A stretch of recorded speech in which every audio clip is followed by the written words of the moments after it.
Hey guys, welcome to Gardening Upbeat and I hope you are doing very well. To prepare the summer garden, there are few very important things that we need to do.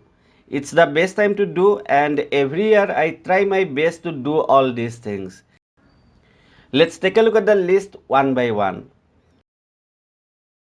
The very first important thing to do is pruning our old plants.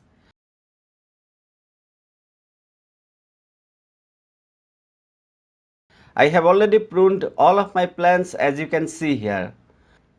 Whenever we grow in pots, we need to prune on regular basis so that plants stay in a good shape and we can get much bushier plants.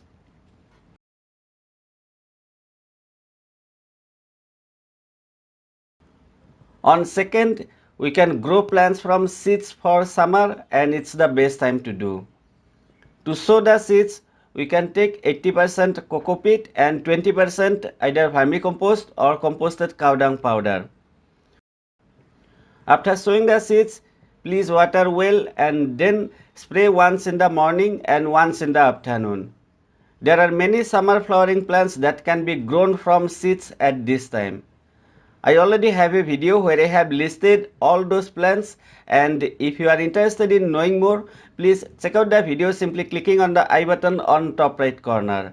I would also put the link in description box. On third, grow more plants from cuttings. This is the best time to grow from cuttings. In most of my cutting related videos, I get one question too often and that is, what's the best time to do? Well, it's now and so go ahead and grow as many plants you like.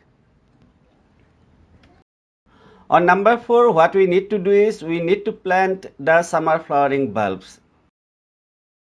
Again, there are many beautiful summer flowering bulbs and lilies that we can start planting. On this video, I have listed the top 10 summer flowering bulbs and lilies that we can grow now. To know more, please find a link to that video in the description box, or you can also click on the I button on top right corner. Number 5. Repot your old plant once or at least start fertilizing them. For any perennial plants, it's better if we repot them every year or at least once in 2 years. To repot, simply take out the plant from the pot, prune few roots and then provide fresh soil mix.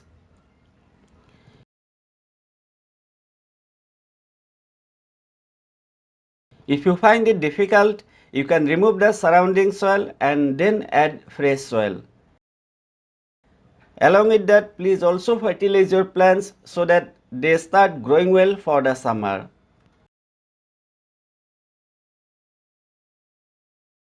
Number 6. Prepare the leaf compost. This is the time when the plants shed their old leaves and new leaves are going to start growing very soon.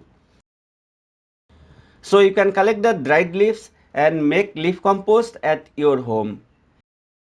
I don't have any issue while collecting dried leaves as there are many big trees in the campus. But if you find it difficult, then go to any nurseries and ask for few dried leaves.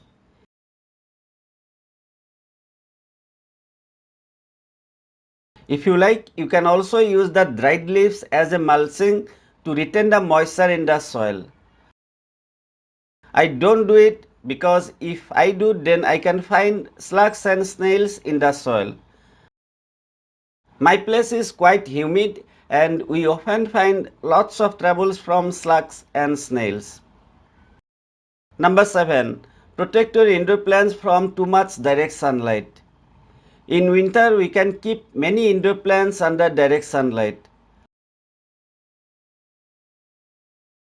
For example, here you can see my pothos and monstera plant and this is the footage from December.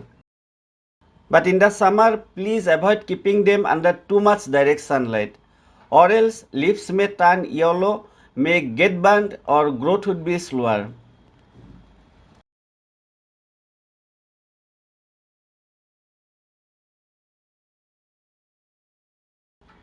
Number 8. Keep applying pesticide on regular basis. During this time, we can find lots of pest attack on our plants. So please use pesticide on regular basis. You can use neem oil, and for that take 5 to 7 ml neem oil, 4 to 5 ml light hand wash, mix them well in 1 liter water and then spray everywhere, both surfaces of the leaves, stems and also on the soil. In case you want to use chemical pesticide, then you can use either Roger or Rocket. Dose would be 1 ml in 1 liter water. There are many winter flowering plants that we can save for next year. So here is the next important thing to do. To save all these plants, please move them to some other places and protect them from too much direct sunlight and rainfall. I already have a video where I have listed the flowering plants that can be saved for next year. If you are interested in knowing, please check out the video simply clicking on the I button on top right corner, or you can also find the link to that video in the description box. On number 10, look out for the weeds and pull out them with the roots. Don't allow them to produce seeds, or else they would spread very fast as soon as rainfall starts. We all love bougainvilleas, and getting lots of flowers on bougainvillea is not that difficult if we do few things the right way. In case you want to know my secrets, please check out my next video. So this is all about the important things that we need to do at this time. I hope you found this video useful, and if you did, I would really appreciate if you give it a like, share it with your friends and subscribe to my channel if you are new to gardening upbeat. Thank you very much for watching. Take care and enjoy.